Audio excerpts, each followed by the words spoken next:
कहानी शुरू होती है। हमें मालूम होता है कि अमेरिका के एक बहुत बड़े बिजनेसमैन पार्क का बेटा बीमार है। बीमारी भी ऐसी जिसके बारे में पता चलाने में डॉक्टर्स भी फेल हो गए। सभी रास्ते बंद हो जाने के बाद इस बच्चे के इलाज के लिए कोरिया से शेमन्स बुलाए जाते हैं, यानी वो लोग जो इस दुनिया में रहते हुए ही सोल से बातें कर सकते हैं, उनसे जुड़ी इस दुनिया में लोगों की प्रॉब्लम्स को सॉल्व कर सकते हैं। ऐसा कहने कि दुनिया में ना नजर आने वाली चीजों से मिलना, लड़ना और उन्हें कंट्रोल करना ही उनकी जॉब है। हम मिलते हैं शेमन हारिम से, जो अपने असिस्टेंट के साथ इस बच्चे का इलाज करने के लिए आई थी। हालांकि बच्चे की मोम को इन सब चीजों पे यकीन नहीं था, पर अब उनके पास कोई दूसरा ऑप्शन भी नहीं बचा था अपने बेटे को बचाने के लिए। हारिम इस बच्चे को चेक करने के लिए कुछ रिचुअल करती है और उसे मालूम होता है कि इस बच्चे के साथ जो भी इशू है वो उसके दादा या परदादा के साथ जुड़ा है। इस बारे में बात करने के लिए हारिम पार्क से मिलने उसके घर पहुंच जाती है, जहां उसे मालूम पड़ा कि ये लोग कई दहाइयों पहले ही पूरी तरह अमेरिका शिफ्ट हो गए थे। पार्क के डैड यानी इस छोटे बच्चे के ग्रैंडपा पैरालाइज्ड है, जबकि उसके ग्रैंडपा यानी परदादा 100 साल पहले ही मर चुके थे, जिनकी ग्रेव यानी कब्र कोरिया में ही है। पार्क हारिम को ये भी बताता है कि उनकी फैमिली में पैदा होने वाले हर बड़े बच्चे के साथ ऐसा ही कोई इशू हो जाता है। जैसे मेरे बड़े भाई, वो भी ऐसी ही किसी बीमारी में पागल खाने में मर गए थे, और अब मेरा बेटा वो तो आपके सामने ही है। सब सुनने के बाद हारिम पार्क को तसल्ली देती है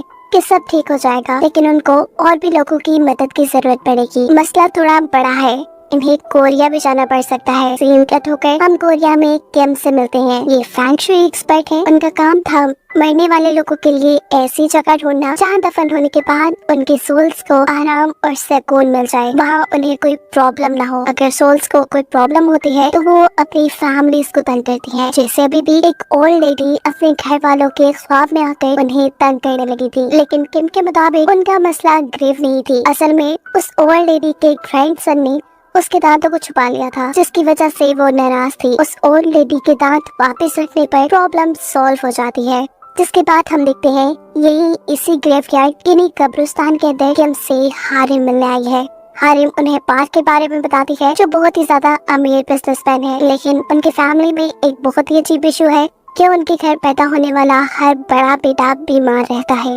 और ये सारी प्रॉब्लम्स कोरिया की जमीन से जुड़ी है, क्योंकि उनके ग्रैंडपा यहाँ कोरिया में दफन है। हारिम को उनका प्रॉब्लम सॉल्व करने के लिए किम की मदद चाहिए थी, और कोरिया का नाम सुनते ही किम मान भी जाते हैं। अगले दिन पार्क भी आकर किम से मिलता है, क्योंकि उसे अपने ग्रैंडपा का एक्सह्यूमा करवाना था। एक्सह्यूमा मतलब एक ग्रेव को खोलकर वहाँ दफन हुए इंसान को किसी दूसरी ग्रेव में दफनाना या शिफ्ट करना। इसी काम के लिए उसे किम से सारी इंफॉर्मेशन चाहिए थी, और वो ये सब अपने बेटे के इलाज के लिए कर रहा था। पार्क अब किम को लेकर अपनी ग्रैंडपा की ग्रेव के पास जाता है, जो पहाड़ के ऊपर बनी थी। ये कोई कब्रिस्तान नहीं था। इस ग्रेव के आसपास बहुत सारे फॉक्स भी फिर रहे थे, और ये कोई अच्छा साइन नहीं था। साथ ही उनकी ग्रेव के ऊपर कोई नेम प्लेट भी नहीं थी। पार्क बताता है कि उसके ग्रैंडपा जर्नल थे, और ये ग्रेव उन्हें आर्मी की तरफ से अलॉट हुई थी। किम उसकी अभी भी बात समझ नहीं पा रहा था कि आखिर यही जगह क्यों। ये तो जगह कोई टॉम भी नहीं लग रही। वो समझ चुका था कि मसला इसी जगह में है, और ये बात वो हारिम से डिस्कस भी कर लेता है।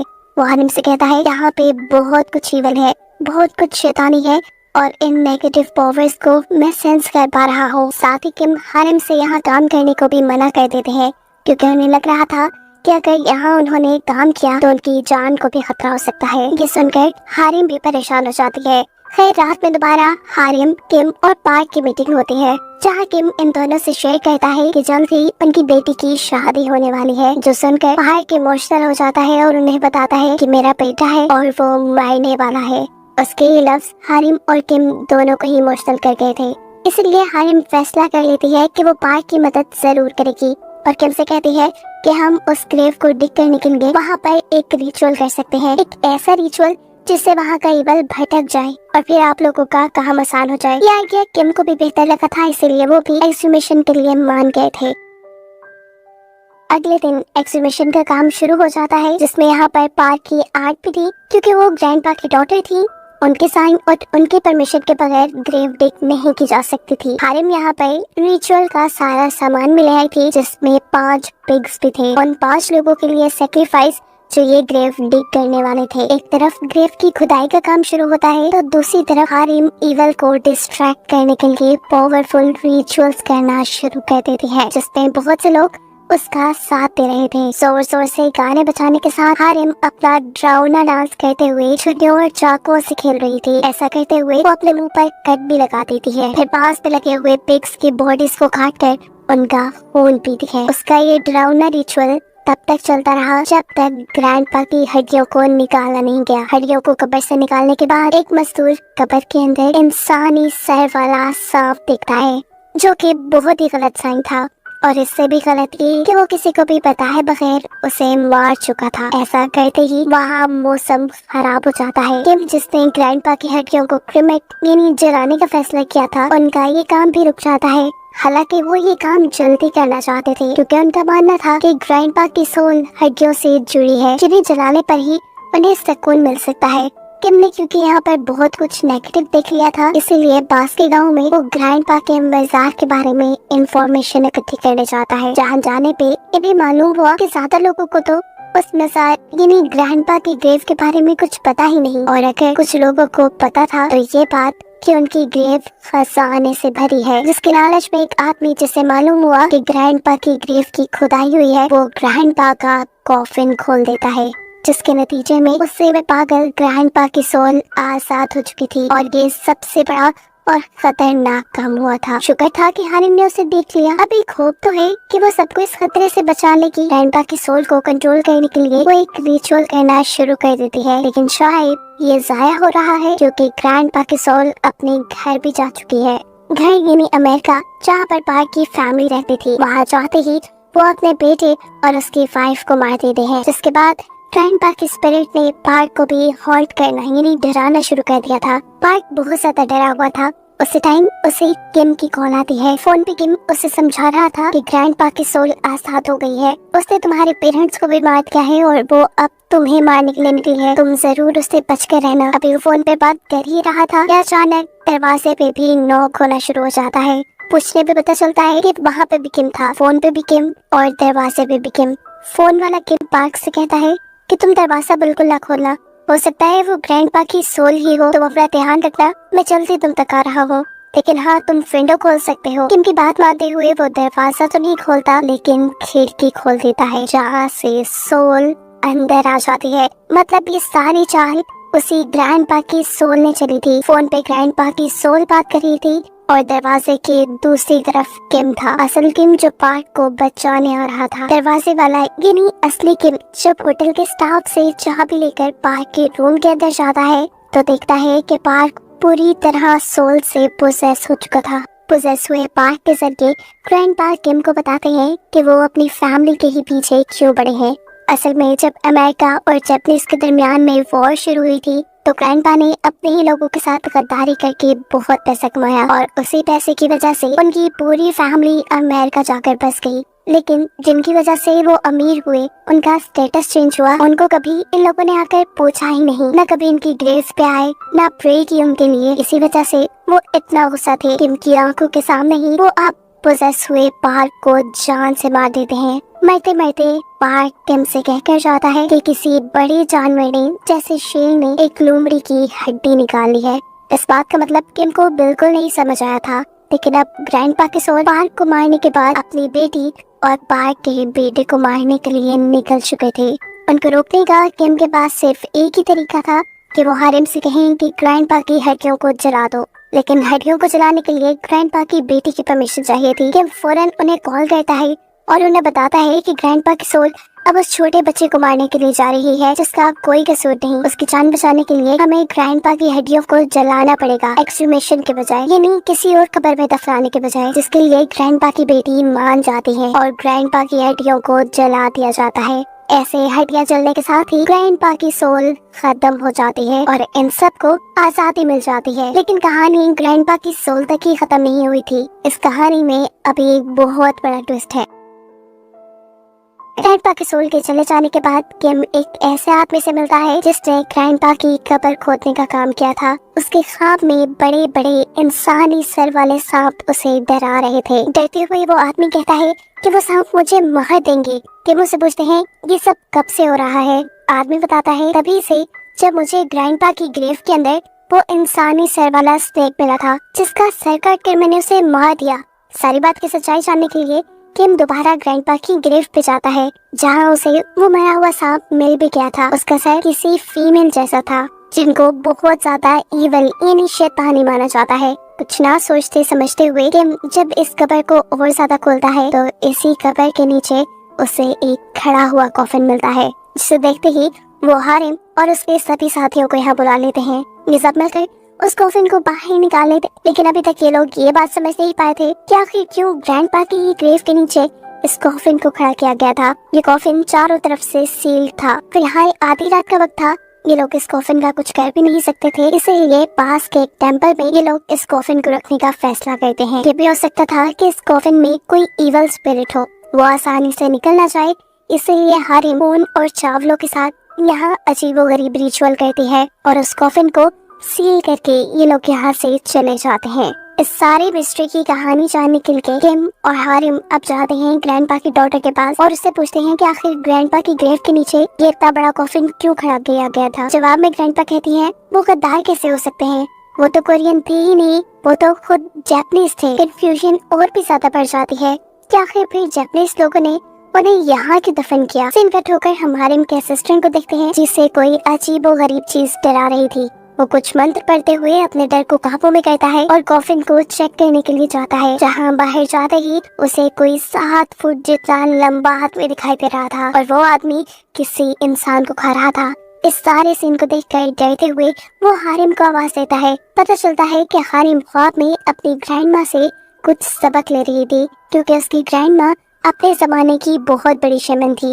अपने असिस्टेंट की आवाज सुनकर वो यहाँ से जाने लगती है, लेकिन ग्रैंड माँ उसका हाथ पकड़ लेती है ऐसे जैसे उन्होंने कोई बहुत बड़ा खतरा देख लिया हो। लेकिन फिर भी हारिम उठकर बाहर जाती है जहाँ उसका असिस्टेंट डरा हुआ था। ये दोनों साथ मिलकर उस कॉफिन को देखते हैं जो अब खुला हुआ था और खाली था। मतलब हारिम के असिस्टेंट ने जो 7 फुट का आदमी या भूत देखा था वो इसी कॉफिन से बाहर आ चुका था। यहाँ कॉफिन में ही एक हेलमेट भी मौजूद था जो कि किसी सैमुराई या जर्नल का होता है। ये लोग समझ जाते हैं कि जरूर इस कॉफिन में जो कोई भी था वो एक सैमुराई था, एक सोल्जर था। इतनी देर में इस रूम के बाहर वो जर्नल भी आ जाता है जो इस कॉफिन से निकला होगा। हारिम उसे देखते ही छुप जाती है और वो जर्नल पूछता है क्या इस रूम में कोई इंसान है। हारिम ना में जवाब देती है और कहती है मैं तो इंसानों की गुलाम हूँ और एक ट्री स्पिरिट हूँ। फिर वो जर्नल का भूत से पूछता है क्या तुम्हारे पास मेरी पसंद का खाना है। हारिम माफी मांगते हुए उससे ना में जवाब देती है और इस टाइम जर्नल जान जाता है कि रूम के अंदर कोई इंसान ही है।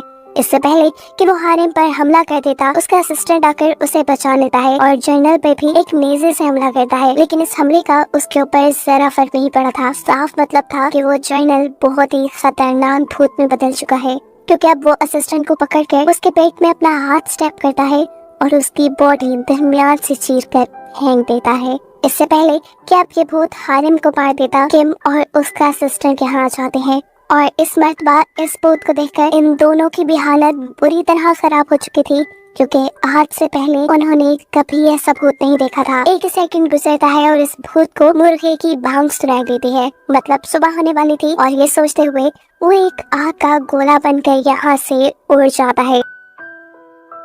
अभी के लिए ये लोग इतनी बात जान गए थे कि ये भूत जो भी है ये रात में तो पूरी ताकत में होता है लेकिन सुबह में ये अपनी ताकतों का इस्तेमाल नहीं कर सकता। पता चलता है भूत ने हारिम के जिस असिस्टेंट को दरमियान से चीर कर फाड़ दिया था उसकी सांसें अभी भी चल रही थी, यानी वो पूरी तरह मरा नहीं था, इसलिए उसे हॉस्पिटल एडमिट करवा दिया जाता है। और किम अब जाते हैं उसी ग्रेव पे जहाँ से ये सब शुरू हुआ था क्योंकि अब इसे बंद करना, इस कहानी को खत्म करना बहुत जरूरी था।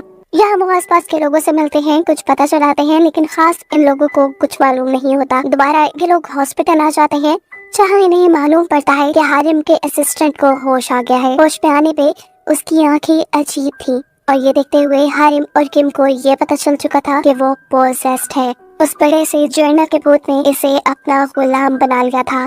और इसी के जरिए इन्हें ये बात पता चलती है कि वो जर्नल का भूत यहाँ पे किसी चीज की हिफाजत कर रहा है। किस चीज की, ये बात हारिम का असिस्टेंट उन्हें नहीं बताता। इन सारी बातों का पता चलाने के लिए किम दोबारा ग्रेव पे जाता है। वो ग्रेव को खोलकर अपने सवालों का जवाब जानना चाहता था कि आखिर यहाँ ऐसा क्या है जिसकी वो डीमन हिफाजत कर रहा था। इन्हें यहाँ वही 7 फुट लंबा जर्नल का भूत ही नजर आता है। इसे देखकर वो ये बात पता चला लेते हैं कि रात में ये भूत कहीं पर भी चला जाए, दिन में ये भूत यही रहता है, जरूर उसी चीज की हिफाजत करने के लिए जिसके बारे में इन्हें मालूम नहीं।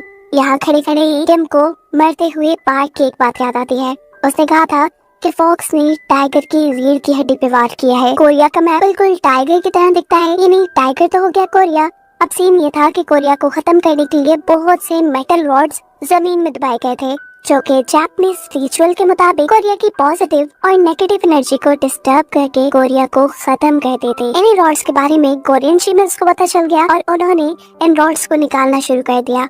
इन लोगों को कोरिया के लोगों ने ग्रेव थीव्स कहा, लेकिन अब एक रॉड वो जमीन से नहीं निकाल पाए क्योंकि उस रॉड को जापानीज ने अपने जर्नल की बॉडी में दफना दिया था, एक ऐसे रिचुअल के जरिए जिसमें मरे हुए एक बहादुर इंसान की बॉडी को काट कर उसमें मेटल रॉड रखा जाता है और साथ ही बहुत से इंसानी ऑर्गन्स का भी इस्तेमाल किया जाता है इस रिचुअल को पूरा करने में। इस सारे प्रोसेस के लिए जर्नल की बॉडी को इसलिए इस्तेमाल किया गया क्योंकि जर्नल बहुत बहादुर थे। मरने के बाद भी उनकी सोल इस रॉड की हिफाजत करती। अब वो जर्नल जो कि भूत बन चुका था, जिसकी बॉडी में वो मेटल रॉड था, उसकी कॉफिन को इसलिए वर्टिकल खड़ा किया गया था क्योंकि कोरिया में लगने वाले बाकी सभी रॉड्स भी वर्टिकल खड़े थे। अब कोई उस रॉड को या जर्नल की बॉडी को न ढूंढ पाए, उसके ऊपर पार्क के ग्रैंडपा की बॉडी को दफना दिया गया क्योंकि वो भी एक जर्नल थे। साफ लफ्जों में कहें तो जब कोरिया और जापानीज के दरमियान जंग चल रही थी तो लोगों ने जादू मंत्रों के जरिए भी एक दूसरे को हराने की, दबाने की कोशिश की। जैसे ही इन लोगों को इस सारी बातों की खबर मिलती है तब तक काफी देर हो चुकी थी। अब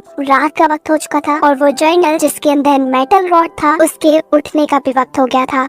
इतने सालों में वो अपने कॉफिन से किम की वजह से ही आजाद हो पाया था। किम उसे रोकना चाहता था लेकिन ये भूत उसे प्रोसेस करना शुरू कर देता है। किम को बचाने के लिए यहाँ हारिम उसके ऊपर ब्लड भी फेंकती है, लेकिन वो थोड़ा सा तड़प कर ठीक हो जाता है और उससे में हारिम से ही लड़ने के लिए जाता है। पर इस टाइम हारिम को प्रोटेक्ट करती है उसकी ग्रैंडमा की सोल। किम ने जर्नल की बॉडी में मेटल रॉड देख लिया था और उनके फैंग शुई के नॉलेज के मुताबिक मेटल का दुश्मन था वो जर्नल का भूत। वैसे ही खून से तड़पता था, इसलिए बिना मकसाद किए वो एक लकड़ी पर अपना खून लगाते हैं और उससे जर्नल को स्टैप कर देते हैं, जिससे वो जर्नल मर जाता है। वो आखिरी रॉड जो कि कोरिया को तबाह करने के लिए इस जमीन में लगाया गया था, वो रॉड भी बाहर निकल जाता है, खत्म हो जाता है। मतलब एक तरफ तो उन्होंने अपनी सबसे बड़ी मुश्किल इस भूत को खत्म किया और दूसरी तरफ कोरिया को भी बचा लिया। भूत के मरते ही हारिम का असिस्टेंट जो उसकी पोजीशन में था वो भी वहाँ से बाहर निकल आता है। इनके सारे मिशन अब पूरे हो चुके थे, ये लोग अब सेफ थे। यही सोचते हुए ये चारों सुकून का सांस लेते हैं। कहानी के आखिर में हमें किम की बेटी की शादी दिखाई जाती है, जहाँ किम रिलैक्स नजर आ रहा था और उसे हारिम और उसके असिस्टेंट्स की शक्ल में एक टीम में मिल गई थी। इन चारों को दिखाते हुए